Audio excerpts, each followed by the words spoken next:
Wala po kayong alam. Wala po kayong alam.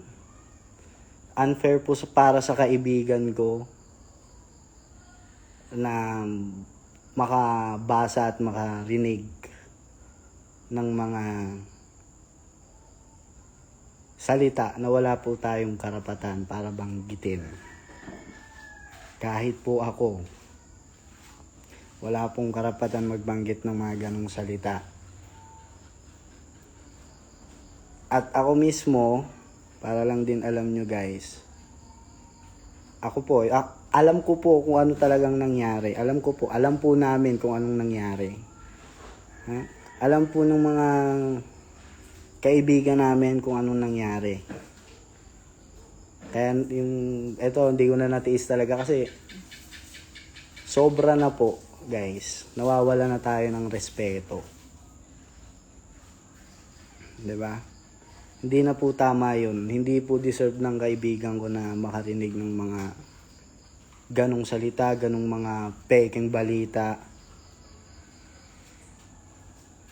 Hindi niya po deserve. Kaya tama na guys, tama na po. Please lang, tama na. Ako po, wala po akong galit. Ang meron po ako, tuwa. Dahil,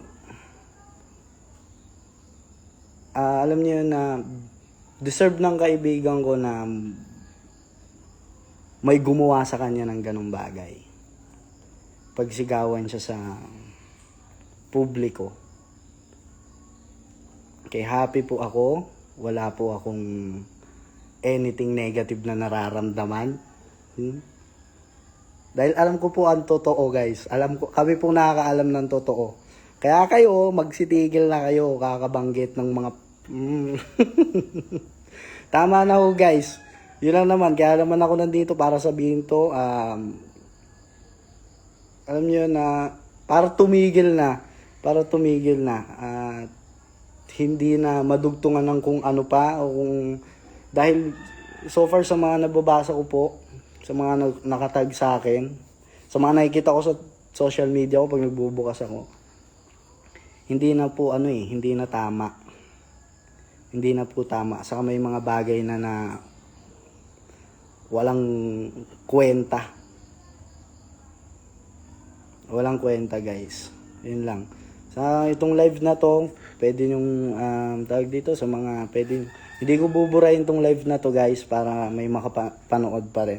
Suportahan na lang po natin, wag na po tayong sumira. Yun na lang guys, hindi po tama yun dahil ako po mismo suportado ko silang dalawa.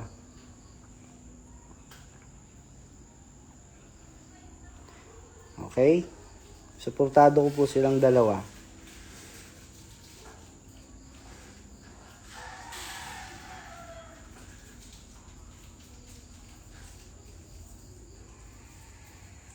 Yun lang,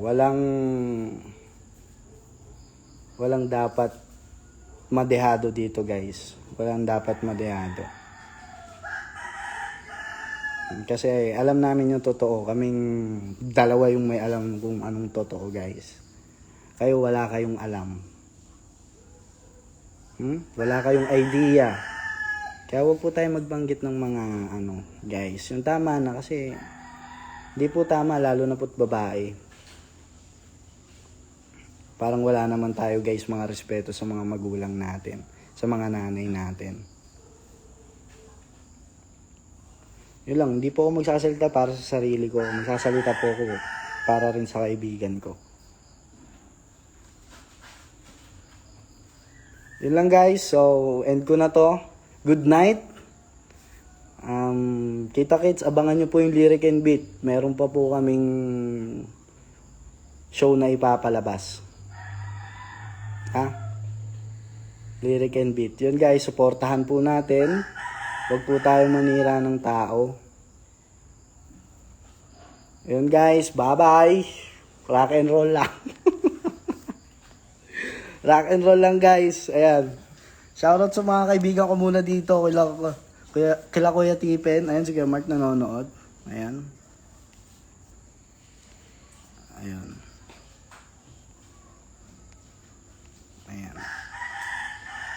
So, dito lang ako nagsalita, guys. Ito na, nagsabi na ako. Alam ko, inihintay nyo to. Ha? Ito, narinig nyo na mismo sa akin. Tapos na po. Ito po